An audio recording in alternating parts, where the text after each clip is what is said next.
Hi, everyone. I'm Zoe Dowd from the Young Professionals of the Americas at the Americas Society Council of the Americas. The Young Professionals of the Americas is a member initiative of ASCOA that provides a platform for young professionals in their 20s and 30s to connect around the latest trends in the Americas. Our network engages, connects, and inspires future leaders passionate about Latin America through professional development and social events. We want to thank you for joining this panel on Fintech entrepreneurship in Latin America. Since the COVID-19 pandemic, the region has seen a huge growth in the sector with changes happening at an accelerated rate. We welcome our viewers connecting from across the hemisphere. You can join the conversation online at our Twitter account at ASCOAYPA and our hashtag ASCOAYPA. We are thrilled to have such a diverse panel with majority women. It's no surprise that female entrepreneurship is on the rise in Latin America, especially in Fintech, where women lead around 35% of the region's startups. We want to welcome our viewers connecting from across the hemisphere once again from the safety of your own homes, and we hope you're all safe and healthy. A special thank you to our sponsors, BlackRock and the BMW Group, for making this possible. And we invite you to check out our YPA page at www.as-coa.org to learn more about becoming a member. I'm honored to have my good friend Jorgelina do Rosario, editor at Bloomberg in Argentina, as the moderator of today's event. She is one of the most trusted financial journalists in the region. She's based in Buenos Aires, and it's a position she's held since 2018. She reports in English and Spanish on Argentina's government affairs and economy, and specializes in the coverage of the sovereign debt restructuring. We do invite you to check out our event page where you can see the speakers' biographies at length. They are quite long. They're very impressive, but I will go briefly through. We have Victoria Albanese. She's the founder and partner of Albanese Tech Legal Consulting. The firm provides legal consulting services to companies of the digital economy. She was a legal director for Mercado Libre in Mexico, the largest e-commerce ecosystem in Latin America. Previously, as a corporate lawyer in Mercado Libre's headquarters and in market-leading law firms in Buenos Aires, Argentina. We also welcome Pier Paolo Barbieri. He's the founder and CEO of Voila, also executive director at Greenmantle, a macroeconomic and geopolitical consulting firm. And he is senior associate at the Applied History Center of Harvard Kennedy School of Government. He's a founder that is committed to attaining 50% women in his staff. Today, I believe they're at around 41%. It's an impressive number in the industry, but he will not stop there. And last but not least, welcome to Hannah Schumer. She's the founder of Bank Her, a social network for women in Brazil. She is also partner at Prac Asset Management, a hedge fund in Argentina. She's a member of Fintech Chamber in Argentina and an advocate for women's economic empowerment. Due to the high number of callers today on our WebEx, we have muted everyone's audio except for the speakers, and we ask that you please keep it on mute to minimize any background noise. If you have a question or a comment, please raise your hand digitally or share that in the chat, or you can share questions with us via social media. And so now with that, over to you, Jorgelina. Thank you very much.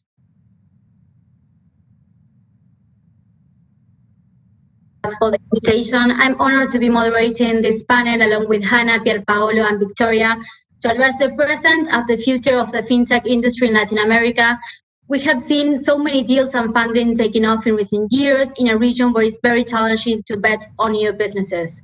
Boom and bust cycles deepens existing economic and social gaps, not only in these societies, but also compared to another emerging markets.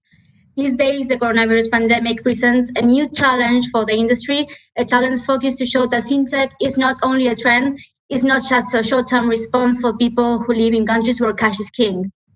For the next hour, we're going to hear about the latest breakthroughs and obstacles in the industry from 3 young professionals and main players of the fintech in Latin America. We're going to start with 5 minutes each, and then we will open up to Q&As. Hannah, let's start with you. Welcome and thank you for your time. Invitation. I'm very honored to be here with you. And so I would like to start welcoming you, join us on this amazing chat with this amazing people in fintech that I have the pleasure to meet. Telling you a little bit about my background. I'm not a typical founder. I have a different background in my studies. I've been in university studying history, and so I did part of my my cultural cross with fintech in the recent years. It's been a long journey to be here, founding this company in Brazil. But my most powerful interest, it became to be very clear in the recent years when I understood that women there are some really strong pain points in women in using the financial tools that the traditional financial system offers. And so I started to investigate and to do my research in Brazil, here in Argentina at first, and then in Brazil. And so I discovered that women really need a different approach to financial tools. And so I can tell you that 2 years ago, we began to work along the Argentinian FinTech Chamber to better understand women in the financial system, in the financial ecosystem, especially in the fintech space. And we understood that there was a lot of space to develop products and with different approach to better serve women that are underbanked or underserved. And so fintech is the better way to approach this pain point, this problem. So I began to explore the possibilities of starting a startup to solve a little bit of these pain points that we saw. And in Brazil last year, we thought that it would be a great possibility to partner with some local players in fintech in Brazil to understand the women's needs. And so with all this advocacy for women empowerment and I understood that my purpose and my mission right now is to fight to build women's wealth. I'm crazy in love with this idea to give women the possibility to build wealth, to build financial wellness, to be financially healthy. And so my story begins like this, like in this crazy way, not a very singular way, not a very technical way. And so that's why I can tell you that founding this company right now in Brazil is more connected to my passion and my purpose than to other reasons I can tell you. And my purpose is because I really feel very close to this pain point. And so I can tell you some stats to better understand why women need a different approach for fintech tools. More than 75% of women globally are thought to be underserved or underbanked. We have this huge problem with SMEs led by women, founded by women, that more than 68% of SMEs led by women have unmet credit needs. And so we have a lot of gaps, the credit gap, the wages gap, the position gaps. And so we're trying to understand how come we can offer a complete systemic solution for women and in banking. And so Banker is a social network bank led by women, for women, starting operations in Brazil in 2021. So we hope to reach for the next years women that are underserved by the traditional financial institutions in Brazil. And for that, we are starting the company with an investment app. It's very intuitive. And so we want to give women the sense of that they can build wealth by themselves using an investment app.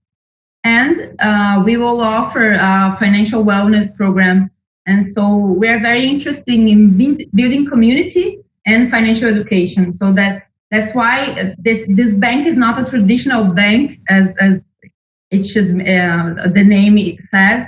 It's kind of different. We want to build community for women so they can feel, they can find trusty advisors and trusty women to share financial information and to join and to let them join us in this journey of this idea of financial wellness. And so my main points are financial wellness, women's economic empowerment, and to build trust and wealth. And in the future, I guess these elements are the core elements for financial inclusion of women. And so that's why we are founding this company in Brazil. And thank you very much, Hannah, for your time. Let's move on with the 5 minutes for everybody. Remember, there will be space for the Q&A, so please keep sending those Q&As so we can join once again, Hannah, with this interesting discussion. Pierpaolo, your 5 minutes. Thank you. Great. Thank you so much, Jorgelina. It's a pleasure to be here with all of you and to share the panel. I'm honored to be in a majority female panel with a female moderator. I think that's very important for us, for the region, and for the empowerment that we all want to see. I always joke that I want to be replaced by a female CEO when I'm done with Walla. We are currently at 44%, but I think in the next 2 months we will achieve 50% female presence in the team, which for Fin and for tech is pretty unique. But let's start at the basics. What is Walla? Walla is a financial solution that centers your financial life in one app and one card. We started operations in 2016 in Argentina. We have launched on October the 4th of 2017. It's been 31 months, over which, as Jorgelina mentioned in her introduction, it's been a rocky time for the region, and the booms and busts we felt in Argentina firsthand. So we've only operated 4 months without negative growth. So all the other months that Walla has operated have been with negative growth in Argentina, and yet we have over 2 million users, issued cards, so unique accounts and unique cards that are fully KYC'd. And so we represent around 5.2% of the country in 30 months. And that speaks of a need that I believe that we have in Latin America, and that is the need for universal banking. Our republics are built on a profound inequality, which is the idea that we ask people to believe in democracy and capitalism, but then we don't give them an account and we don't give them a card.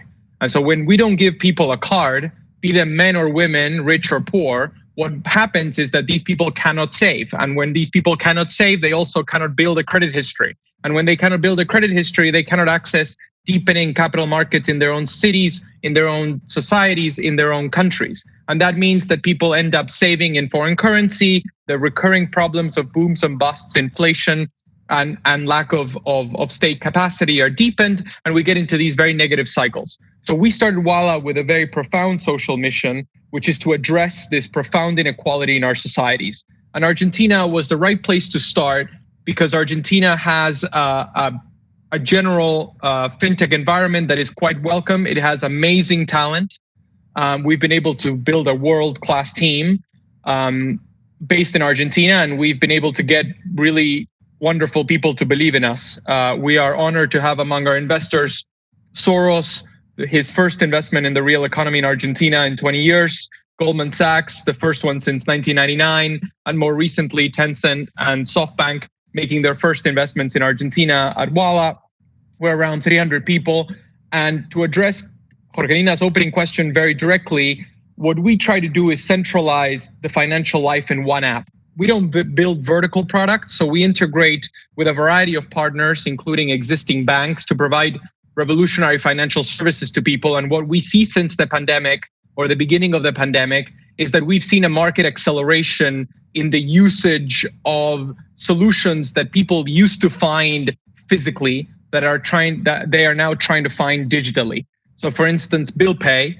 We have over 4,000 different services that you can pay directly on Walla. In Argentina, sadly, people queue up outside to pay bills in cash.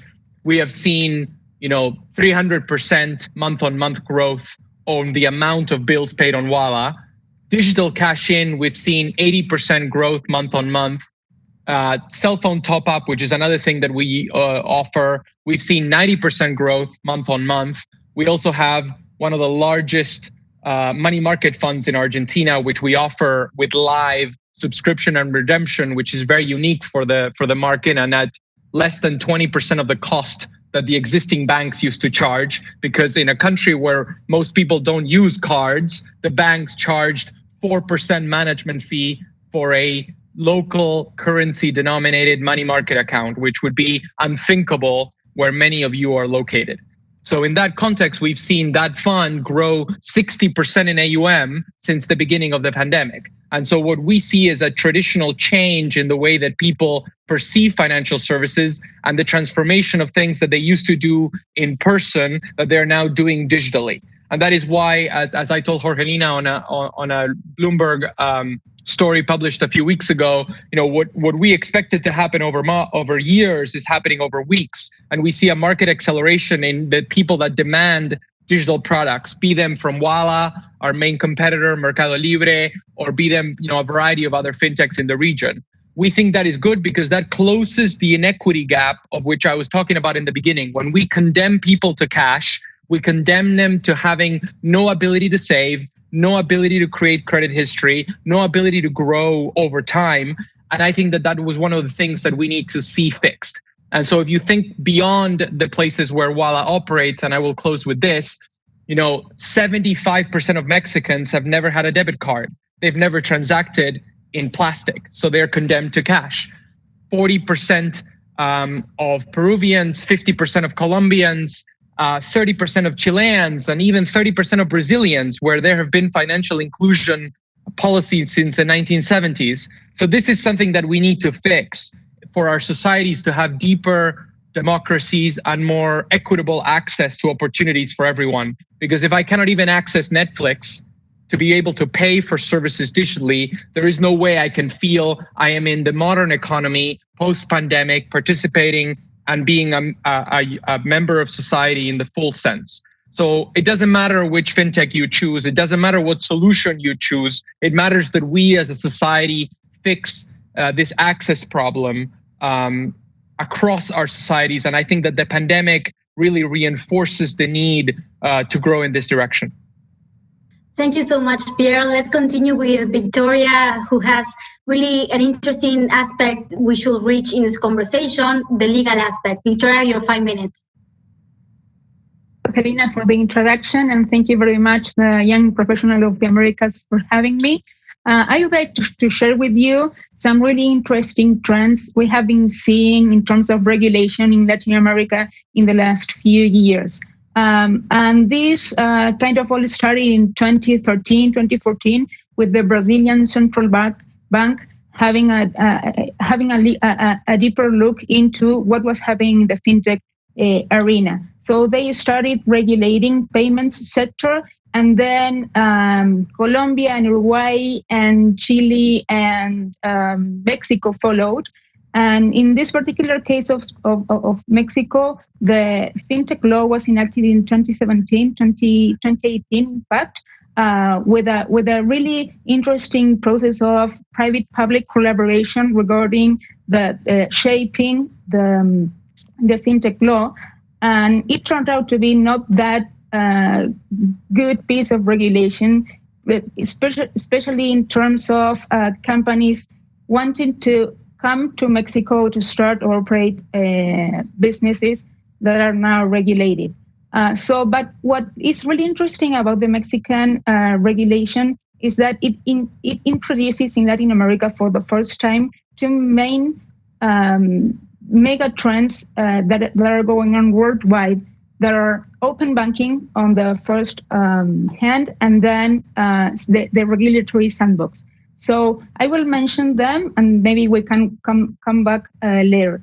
So the open banking, what it does, it provides an environment for sharing of data. So in the past, the traditional financial entities, banks especially, they held data, the customer data, and for their own, and that created for them a competitive advantage that would not to be shared with the new entrants in the industry, such as fintech.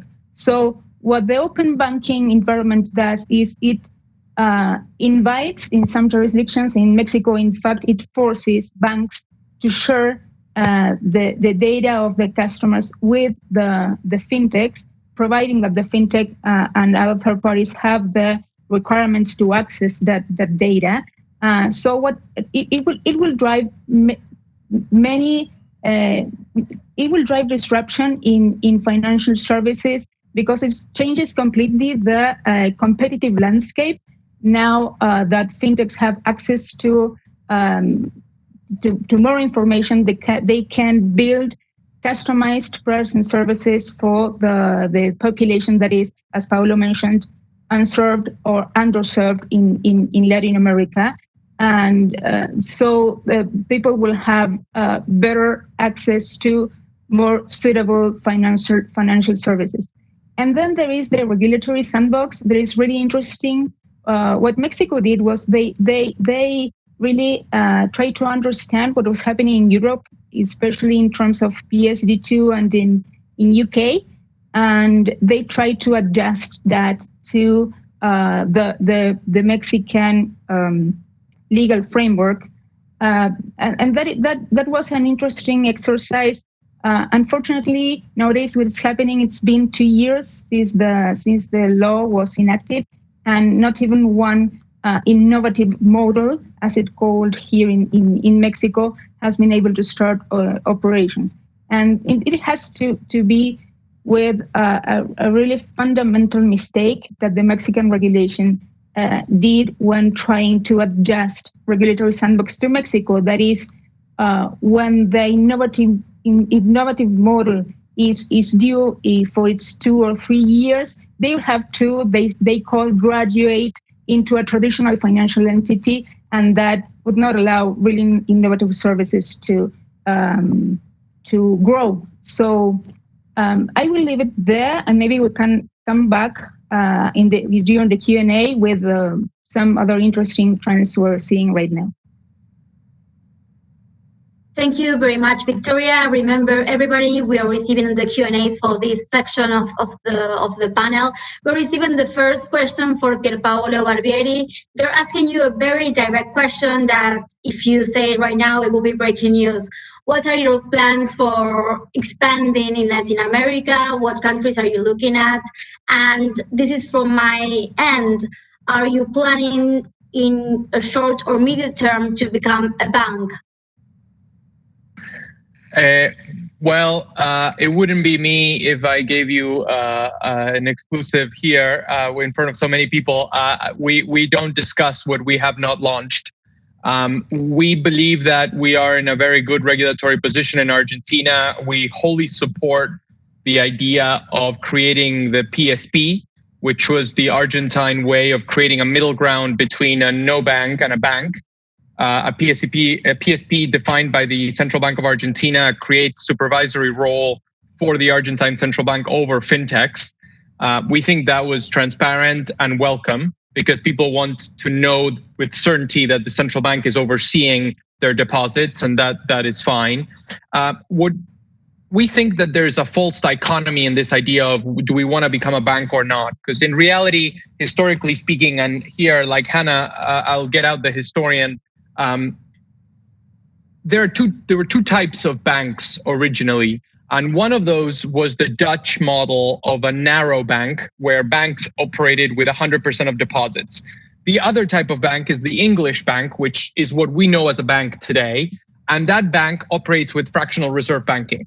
And so the reason why the central bank needs to directly oversee that bank with a more presence and a more present role than the other one is because the Dutch bank, the narrow bank, operates with 100% of deposits. The other one lends around 80 to 90% of those deposits, depending on where you are, or 50% if it's if in Latin America.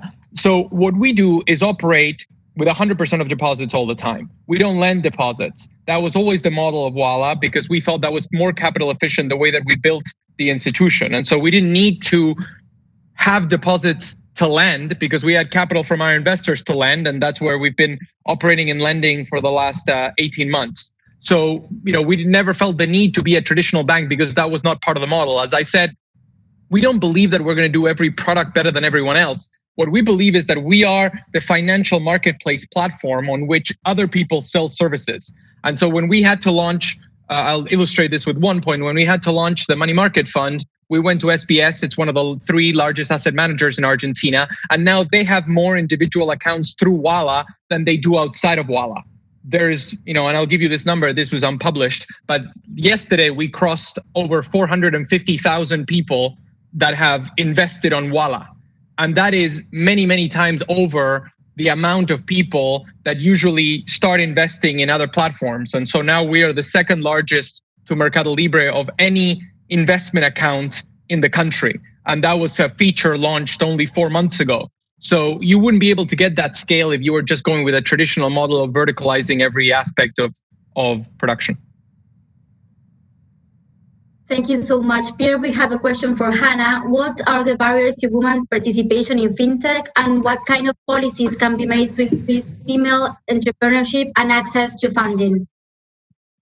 Okay, so the first part of the question, the percentage of women working fintechs founded by women in Latin America is very high comparing to other regions. We have, as you said, Jordelina, at the beginning, we have a 35% of fintech founded by women in Latin America. Is very, very high. In Colombia, Mexico, Peru, Brazil, and Argentina. And so we are very proud of that number. But we did a study in human resources last year with the Fintech Chamber in Argentina, and we found out that comparing to the traditional financial system, the fintech ecosystem had some not so good numbers, but we were working very hard on that to correct that. And so speaking about women working inside the fintech industry, we have numbers a little above the traditional financial institutions. But we have a huge problem with disaggregated data. So for us, it's a struggle to better understand women as users of fintech. And so we are trying to better understand. This year, that will be a huge point in the chamber, in the Fintech Chamber, to collect together disaggregated data as women as users.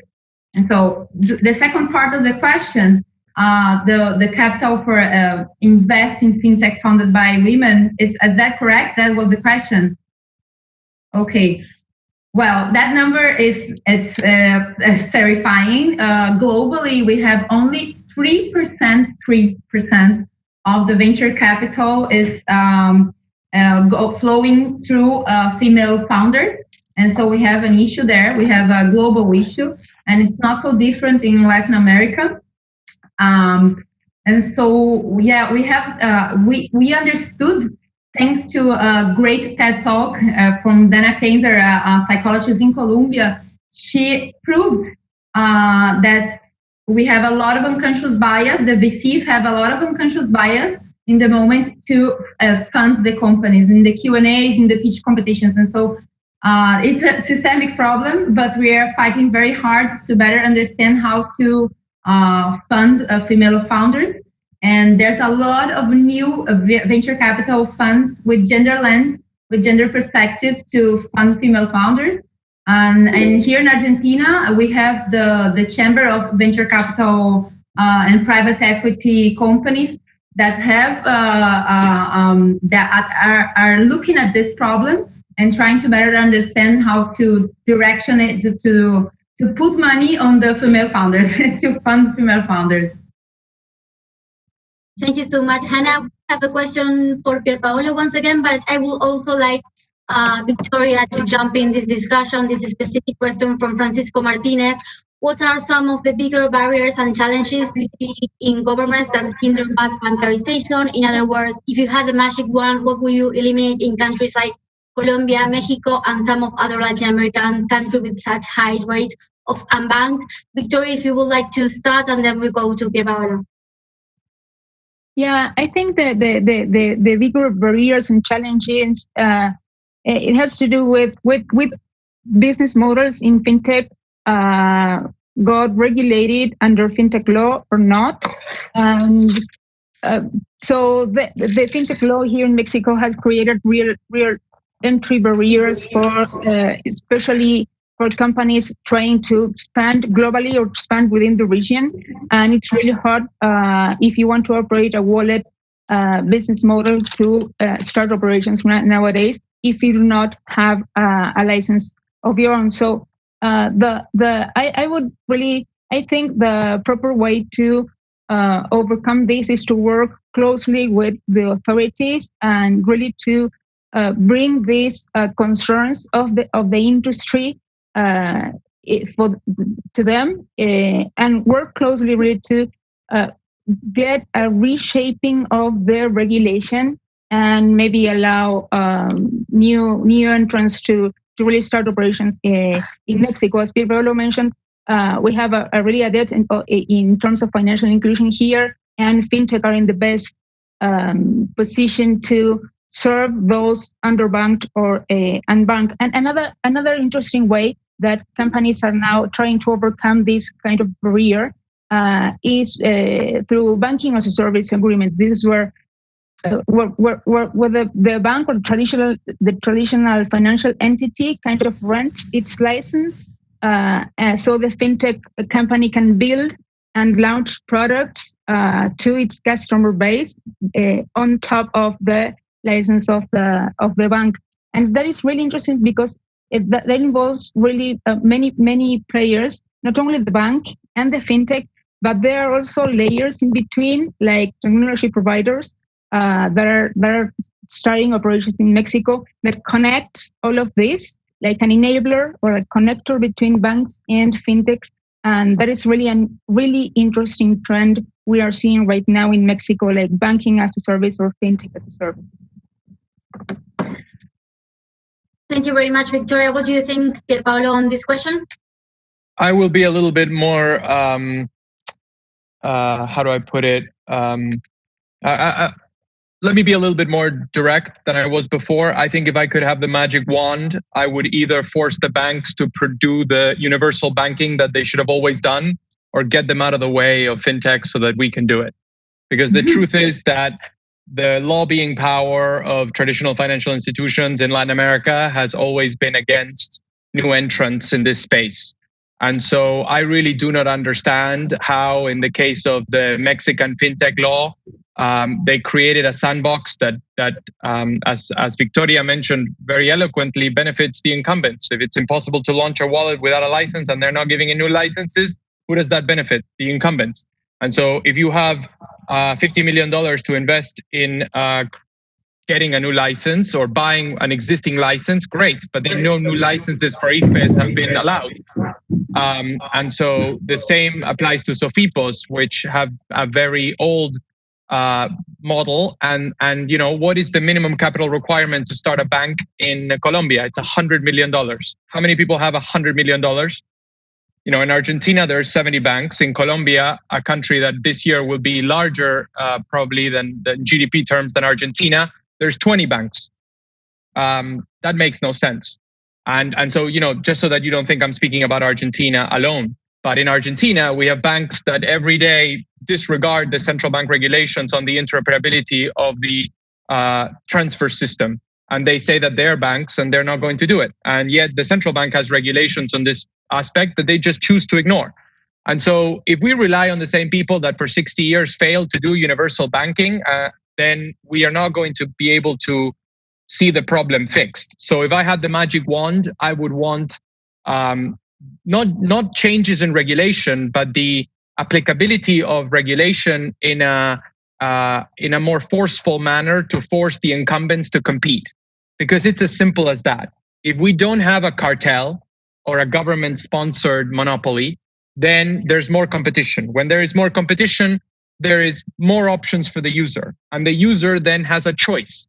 And that choice is underwritten by a commitment to improving the situation by innovating. Otherwise, there is no incentive to innovate. When Walla launched, the largest, most successful company in the country charged you 4% to send money to a friend because they consider that a financial transaction. The largest bank in Argentina charged you $3 a month to send you a statement, and you couldn't get out of it. You couldn't say, I don't want the physical statement because I want to protect the trees. No. They didn't give you that choice. And so Walla said, here's a free card, here's a free account, and guess what? P2P is free, like in the US with Venmo or Square Cash App. That competition creates efficiencies. Guess what? Now the biggest bank no longer charges a statement fee, and the best and most successful company in the country doesn't charge you for P2P. That's progress. And that means more competition for us, but that's also progress for the user. And so what we need is that level playing field so that there is innovation in our societies and we fix the problem. Thank you, Pierre. We have a broad question from Guillermo from Goldman Sachs. How can asset management find optimal allocation or implementation in the heavily corrupt climate of Latin America? Let's start with Hannah. Oh, tough question. Very tough question. Yes, I prefer not to enter on the corrupt climate that Guillermo mentioned, because for me it's kind of complicated to speak in that way. But I can talk about my experience here in practice management. I have like a lot of hats. I have the hat of diversity and inclusion. I have the hat of banker, and I have the hat of practice management. We've been in the market for 9 years right now, so it's a mature company, and we are operating the local markets, the local financial markets, and US and Brazil. And we do I can tell you about restrictions, not corruption, because I prefer not to go into that issue, but let me talk a little bit about how difficult it is to operate sometimes in Argentina in financial markets. And for us, it's been a struggle to be here in Argentina for 9 years right now. It has been a long journey, but right now with the capital market closed, and the volume has fallen so much, it's very difficult to stay alive in the financial markets in here. And so for us, we are trying to better understand the possibilities in Argentina, since the regulations right now are closing the possibilities to operate here. We are algo traders. We do algorithms to operate in high frequency trading here in Argentina. And so we do arbitrage. It's very hard for us right now. But we are looking at abroad to different markets. We are looking to the United States. We're looking to Brazil, because I would not go to corruption, but I will like to talk about the constraints of being here in Argentina. Thank you very much, Victoria. To you, this question: how can asset management find optimal allocation or implementation in the heavily corrupt climate of America? Yeah, I think I share somehow what Hannah mentioned, and I wouldn't add any additional comments on that. I'm not really an expert in that field.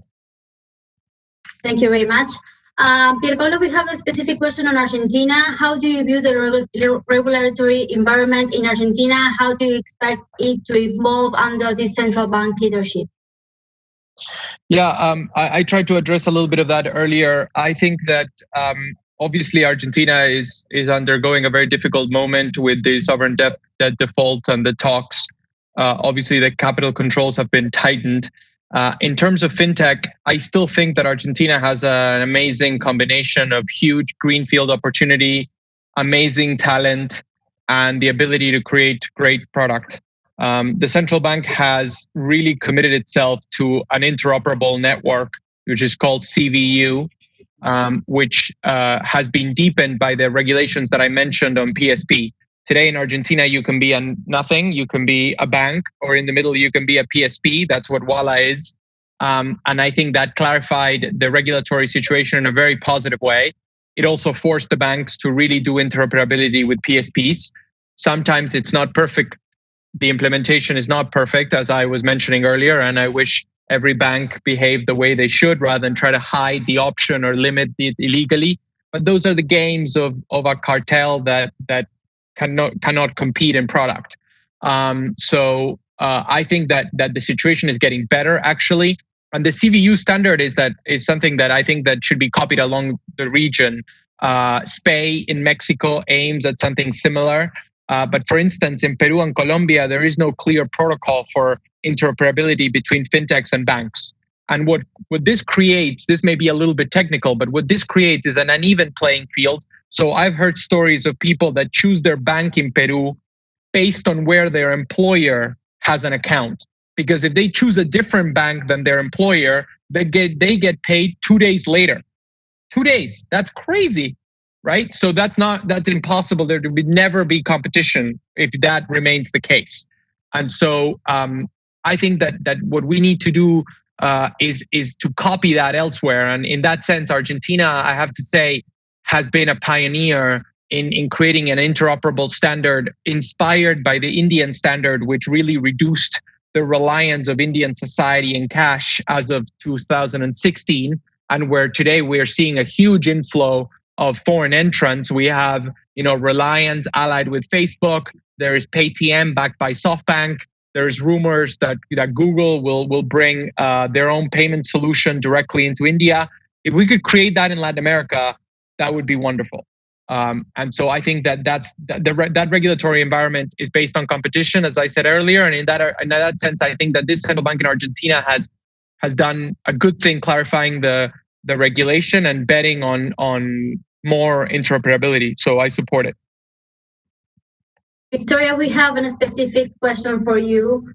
Do you think, in your opinion, that the COVID crisis has speed up or slowed down regulatory projects for fintech in Latin American markets? And also, they would like to know your thoughts on the Unidad Regulatoria Financieras efforts to regulate the fintech industry in Colombia, and if you think they will be releasing regulations anytime soon. The first questions regarding COVID-19 and what has been happening under COVID-19. So we have not been seeing new regulations enacted because of that. I think COVID-19 crisis, what it's really showing to the financial authorities is that fintech is an industry that could really bring those financial services to people under a crisis like the ones we're going through nowadays. So what happened specifically in Mexico, unfortunately, was COVID-19 got frozen, got all the filings for licenses of fintech companies. They got frozen, and they are not nowadays studying that or analyzing them in order to issue the proper license. So that was the first really bad news here in Mexico. In terms of regulation was late. The financial authorities had a specific term to enact regulations in terms of open banking and the secondary regulation for wallet companies. And they were late before the crisis, and they are now open up those regulations to public consultancy, and we're trying to keep up with that and to present comments with the public consultancy. And then there was questions about specifically Colombia. I'm not that familiar with Colombian regulations, so I will have a look at that and reply privately to the one that the one person that made that question. And the third one, let me please, Jorgelina, could you remind the third question? Or there was? Oh, it was about the same, the regulatory industry in Colombia. Okay, so I will have to have a deeper look at that and reply privately. We'll get you in contact with the person who asked that question. Thank you very much, Victoria. We have another question that I think is more broad, and let's jump in a little bit, each one of you, on this, because it's really interesting regarding the the crisis, not only health crisis, but also geopolitical crisis. What do you think about the future of fintech in times of these two types of crises along Latin America and the US? Hannah, would you like to start? Okay, sure. For me, it's an amazing time to be alive and to be doing fintech in Latin America. I guess we have this huge opportunity to increase financial inclusion, and so digitalization is accelerating. And so we all have seen in this past few months that we need a totally different cash management, as Pierpaolo was saying. We need to end cash. So I totally agree with that. And so for fintech right now, it's a great time ahead. I guess fintech is a place that it's an ecosystem that can bring a lot of, for instance, diversity and inclusion, the main issue that I'm so passionate about. I think it's a great place for women and diversity to get to know STEM abilities and to get to know financial abilities and to enter this very dynamic ecosystem. And so fintech as a place to create new and qualified jobs, it's amazing. So it can help in the creation of quality jobs. Fintech is the means of financial inclusion. It's proven that it helps with financial inclusion. With financial illiteracy, we can help a lot. Governments work alongside the governments to spread financial literacy, financial education, and and all the things that we are discussing right now in with the digital wallets and the payments, the transfers, all the Pierpaolo were talking about. For me, it's a great time ahead for fintech in Latin America. Thank you very much, Hannah. What's your opinion on that, Victoria? Okay. I share that opinion. I think it's a great moment for fintech in Latin America, and I think it will be boosted by collaboration.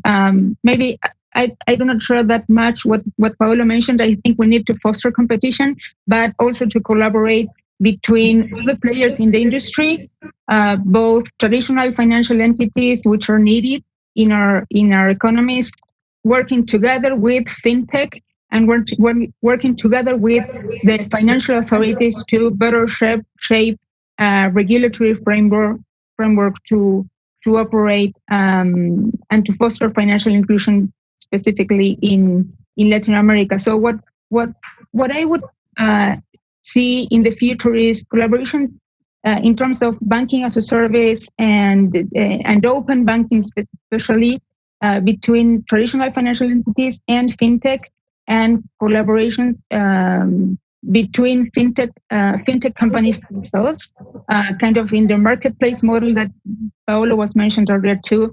It means that there is the third party that operates like a marketplace, and each fintech, they do not need to do everything. They need to focus only on what they do best and to provide that financial service or product. And so this is collaboration between fintech companies themselves and with authorities, of course, also for what is nowadays called subtech, so that financial authorities also use technology for supervisory purposes. So it's collaboration. I think the future is collaboration among all the players in the industry. Thank you, Victoria. I have a very interesting question for Pierpaolo. How is Wallah's talent retention strategy shaping up, evolving, foreseeing a potential exodus of top talent as a consequence of Argentina's macro issues? The truth is that we have one of the highest retentions in the industry, and that is based on our a policy of building the company in a very different way than most companies in Latin America are built. On that point, there's 300 people at Wallah this year. We started the year at around 200 people, and we will end the year at double the current size. So we expect to hire another 300 people this year. That's based on the amount of accounts that are being created at Wallah and the demand for our services that I was discussing earlier. So we have not lost a single member of our senior management team since we launched, except one person that we let go. And the reason that is because we have a very direct policy of skin in the game. The management team, there's 40 people in the company that have options. The options that they have are, now that we have a lawyer like Victoria, they are pari passu with my options as founder. So we all have the same skin in the game under the same conditions with the same conditions and cliffs.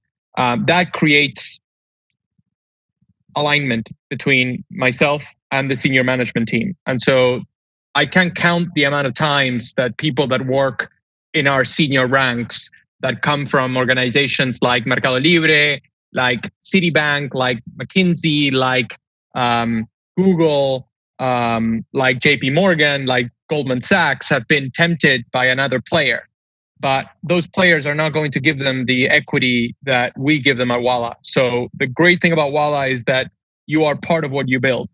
And we have created that very much inspired by how Silicon Valley builds companies and not the way that is done in Latin America. And so despite the context in Argentina, we're really not seeing an exodus at all. In fact, we get more resumes than ever before. And like my CFO who comes and quit a job at Goldman Sachs in New York and moved back to Argentina to become our CFO told me the other day, before our Series C, we had people that said, well, I don't know how much cash you have left on balance sheet, so I don't know if I should join. And today, 6 months later, despite the situation in Argentina, we have 60 open searches. And he's now choosing a number 2 for his team or a number 3 for his team. And he's choosing from, very senior people at UBS locally, somebody at Bank of America abroad. And so, I'm not going to betray the confidence, but we have a great interest in that we see daily to join Walla. So retention's high. Thank you very much, Pierpaolo. For whoever wants to take this, what lessons are there from FinTech for the digitalization of healthcare? Referring, of course, to the COVID crisis, right? Okay, I think there are many lessons that FinTech as an industry, as a technology-driven industry, may share with some other technology-driven industry. But I also think that health tech itself, it has different challenges. It's also a regulated industry somehow, but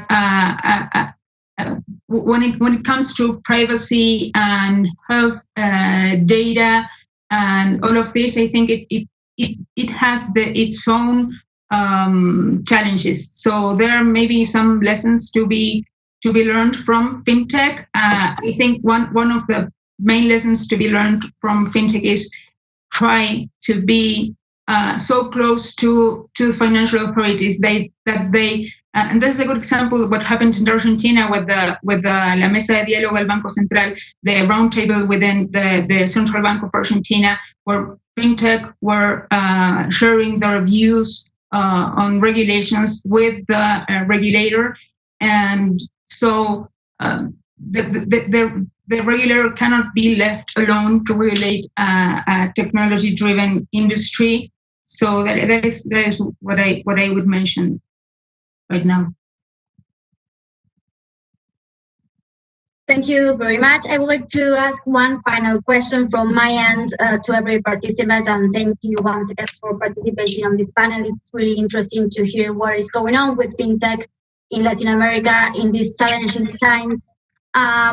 Let's start with you, Hannah, but then I would like to hear what the thoughts on Victoria and Pierpaolo as well. Has the challenges of going after funding changed due to the COVID crisis, right? Especially for you, Hannah, that you're trying to launch your company next year. Yeah, it changed a lot. And so I've been going through this COVID crisis in the middle of my fundraising strategy. And so it's been very hard because all the conversations suddenly stopped and changed. And so it kind of forced me to pivoting my strategy. And I was talking to VCs, and now I'm back to starting again to talk with angels, because the amounts the amounts for funding companies right now, suddenly they shrinked a little bit. And so if we had a plan for an investment ask of this high, right now it's kind of like this. And so, yeah, but the funds are joining us, are accompanying the project. But the most impactful thing of this crisis is that I was in Brazil in March when the lockdown began here in Argentina. I was I guess I was the last flight to come into Argentina, and in that week I was negotiating with a fund, speaking with a fund, and in that same week all suddenly stopped. The conversations kind of stopped because they wanted to see how come financial products in Brazil facing the crisis right now will evolve. And so we are all kind of pivoting. All the companies that were being found or that are being found right now, they're trying to get creative and to touch a little bit the strategy. But we're here alive, and luckily for us, we can still have the conversations, the very, very good conversations with the funds. And so, yeah, I'm positive. But yeah, it made us pivot a little bit. Thank you very much, Hannah. Victoria, what's your point of view regarding this? You know, you have clients, you do a lot of advising on this. What is the main concerns on funding and regulation due to the COVID crisis? Has anything changed?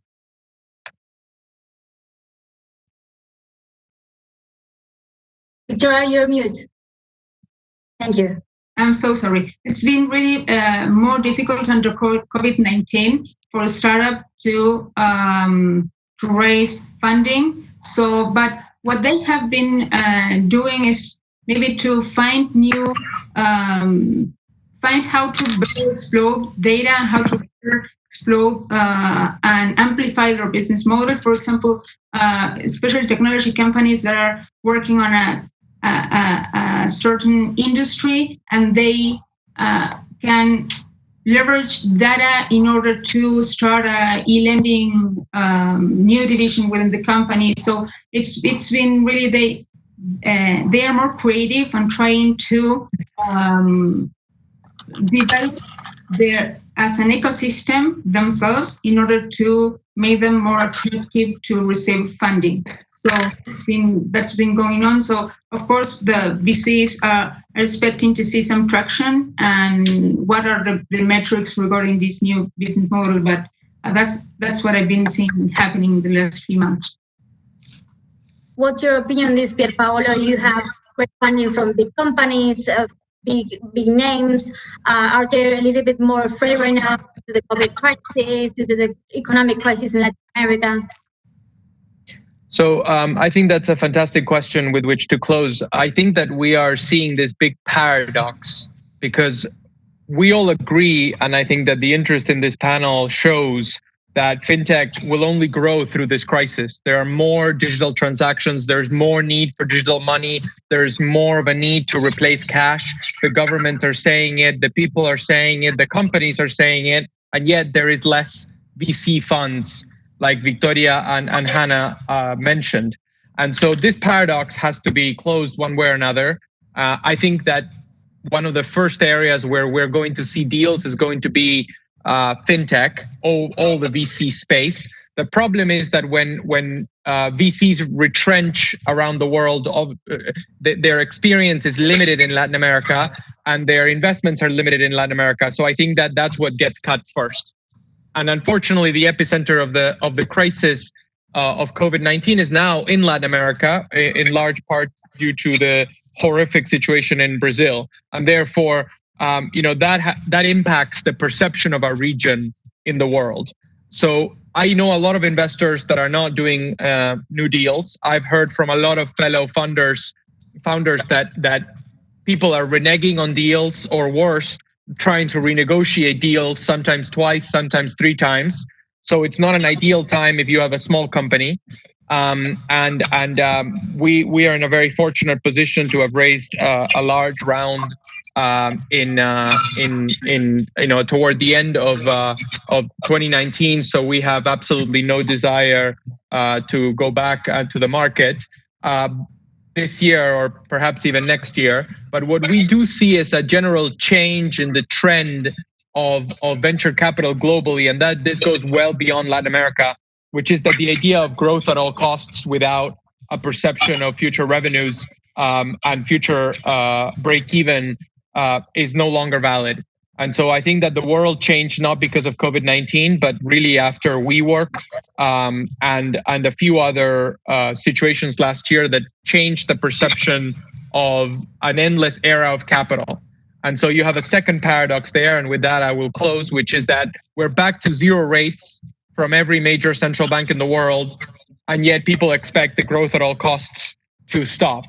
But the best performing equities in the United States in public markets, and the same in Europe and the same in Asia, are the digital companies that give you growth at a time when the world's expecting deflation and recession. So I think that this is a great time for technology. I think that fintech will turn the corner. And going back to the original paradox that I talked about, I think that the first market, or one of the first markets to come back after digital health, is going to be funding for fintechs. And so I encourage everyone here that wants to come out and compete. We need you. Compete against us, beat us. That's the best thing that could happen to our markets. Thank you very much, Pierpaolo. Thank you, Hannah. Thank you, Victoria.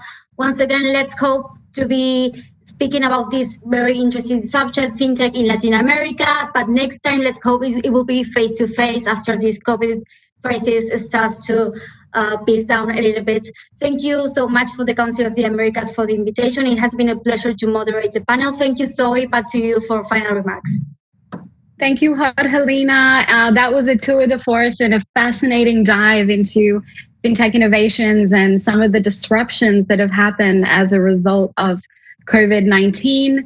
It's clear that there's no shortage of talent in the region to help find solutions to promote inclusion and diversity in financial systems, but also society more broadly.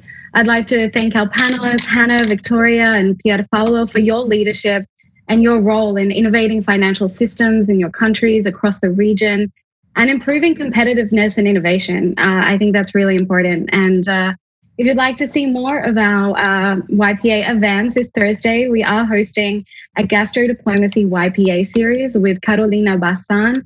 She's the chef and owner of Ambrosia in Chile, and she was named top female chef Latin America by 50 World's Best in 2019. It's a live cooking show with Chilean salmon and avocado and crunchy quinoa, accompanied by a Chilean wine. So join us for that. And I'd like to offer a virtual round of applause to our panelists and our moderator. And until next time, thank you so much and stay safe. Thank you, Zoe. Thank you. Thank you. Thank you all. Goodbye. Bye.